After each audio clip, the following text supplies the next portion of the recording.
Another day, another tips na naman mga idol. So gagawa tayo ng CR door mga idol. So ito yung mga materialis na gagamitin natin. Ito yung bended handle, ito yung 1x3 na bisagra, ito yung barrel bolt, tsaka ito naman yung door closer na gagamitin natin. So ang gagawin pala natin mga idol is yung CR door. So ito yung mga aluminum na gagamitin natin mga idol. Ito yung tubular na 1x2 mga idol. Tapos ito yung screen frame o yung SF101, 102 at tsaka 106. Yung crossbar yun yung 106 mga idol. So ito yung stoko na pangsapin natin or pangharang natin doon sa pintuan. Ito yung crossbar o yung pinaka division na gagawin natin doon sa pinto mga idol. So ito naman yung molding niya mga idol ng frame natin. Tapos ito naman yung JW bumper o yung gagawin nating basyada o banggaan ng pinto mga idol. So simple lang naman yung mga tools na kailangan natin dito mga idol. Nandyan yung kikil, eskwala, yung talim na drill bit na 1/8 mga idol. Tapos yung rivets na 4/6. Tapos yung riveter mga idol. Importante yung barena at saka yung grinder mga idol. So lagaring bakal pala mga idol. So importante din yan. So kung wala kayong pantabas ng aluminum mga idol, is pwede nyo nang grinderin. Pero kung magaling naman kayo maglagari,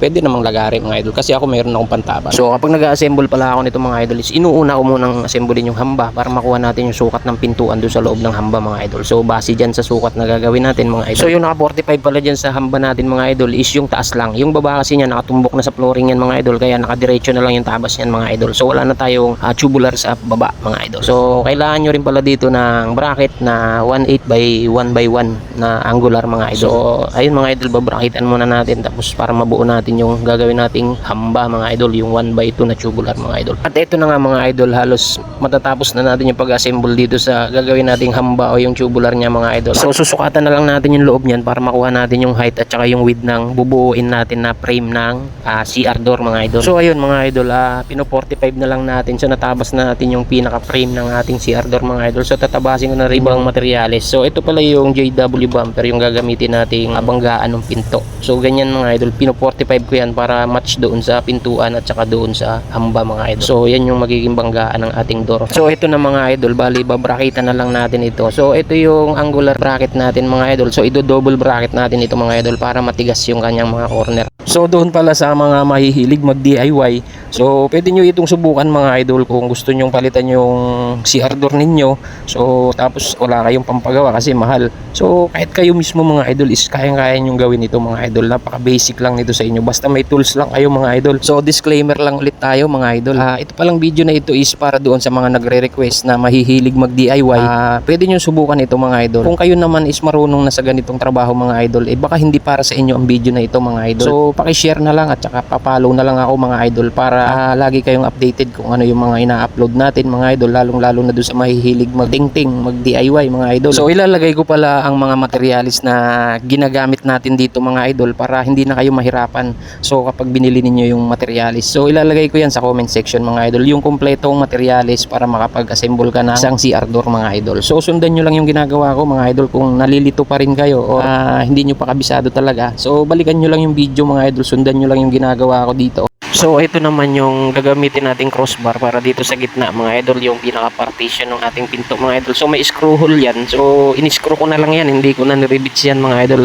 Kasi minsan pag gumagawa ako mga idol is nire-rivets ko lang yan doon sa may kinaltasan na aluminum. So pag pumasok siya doon sa pinaka framing is nire-rivets ko na lang yan. So ito is may screw hole naman, so itutornilyo na lang natin yan mga idol para mabilis lang. So sundan nyo lang yung ginagawa ko mga idol para makakuha nyo mga idol yung eksaktong pag-assemble nitong ating panel mga idol.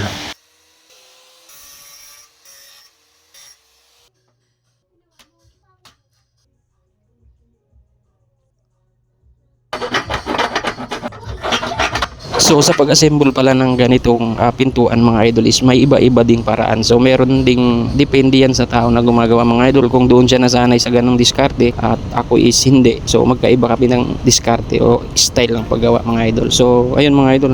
So ayun mga idol, naikabit na natin yung dalawang crossbar dyan mga idol. So dalawa ang nilagay ko dyan mga idol kasi pinagkasya lang natin yung stoko na 3-pit dyan.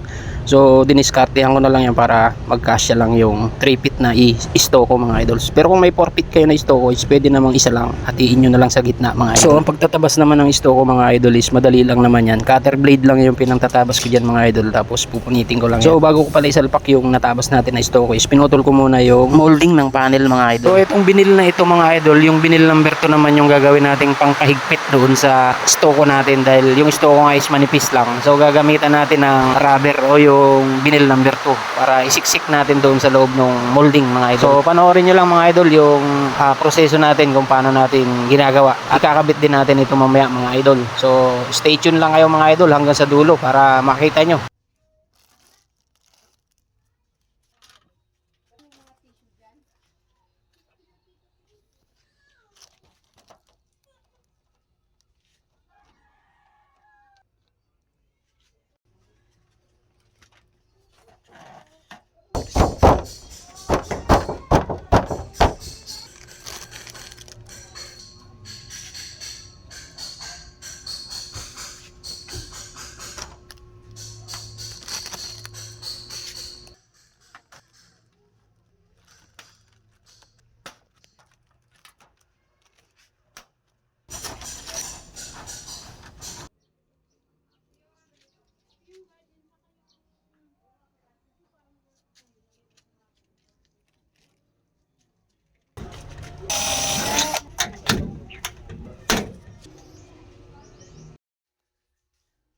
So ayun mga idol, ikakabit na natin ito dito. So kapag nagkakabit pala ako dito mga idol ng hamba is inuuna ko muna yan i-tornilyo yung isang patayo doon sa kakapitan ng bisagra mga idol.